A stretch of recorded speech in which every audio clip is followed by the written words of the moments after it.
ပဲမင်္ဂလာပါကျွန်တော်ကတော့ကိုချိုပါကဲဒီနေ့ဗီဒီယိုမှာတော့ကျွန်တော်ဗောနော်ကျွန်တော်မှရှိရဲ Diamond 200နဲ့ Starlight ကဖုတ်ပြမှာဖြစ်ပါတယ်ကဲအဲ့ဆိုလို့ရှင်တော့ဖောက်လိုက်ကြရအောင်ရှေ့ဝင်ပြောတော့ဗောနော်1 2 3 4 5ပညာဗောနော်1 2 3 4 5 Okay အဲ့ဆိုလို့ရှင်အရင်ဆုံး5ခေါက်ဆွဲကြည့်လိုက်မယ်ပေါက်လိုက်ပါပေါက်လိုက်အေး Okay ကျိုးတွေ့ရတဲ့အတိုင်းမပေါက်ပါဘူးကဲအဲ့ဆိုလို့ရှင်တော့နောက်ထပ်5ခေါက်ထပ်ပြီးတော့ဆွဲပါမယ်နောက်ထပ်5ခေါက်ထပ်ပြီးတော့ဆွဲမယ်ဆွဲတဲ့အချိန်မှာပေါက်လိုက်ပါ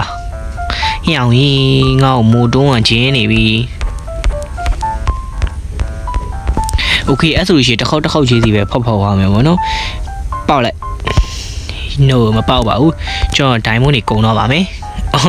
ကျွန်တော်မှ200ပဲရှိရပဲတလားဝယ်မယ်ဆိုလို့ရှိရင်300ဗျာ300နဲ့ဝယ်လို့ရတယ်ဗောနော်ကျွန်တော်မှ200ပဲရှိရတမင်တက်ကျွန်တော်မဝယ်ခြင်းလို့ဖောက်တာဗောနော်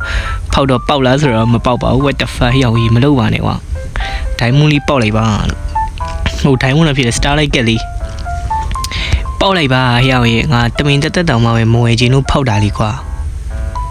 ဟာဟရောက်ကြီးတွားပြီးနေထင်နေတွားပြီး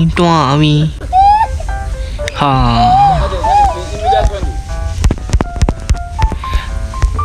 နောက်ဆုံးတစ်ခေါက်ပါဟုတ်ကဲ့ပျော်ပါတယ်ဘယ်လိုခံစားရလဲဆိုတော့ပျော်ပါတယ်ဟုတ်ကဲ့ Diamond 200ကုန်သွားပါပြီရလားဆိုတော့မရလိုက်ပါဘူးဟုတ်ကဲ့ကျွန်တော်တော်တော်ပျော်ပါပြီဆောင်းဝမ်းပျော်ပါတယ် happy ပါ very happy ဟုတ်ကဲ့ကောင်တော်မရိုင်းတော်တော်လေးကို happy ဖြစ်သွားပါတယ်ကဲဒီလောက်ပါပဲ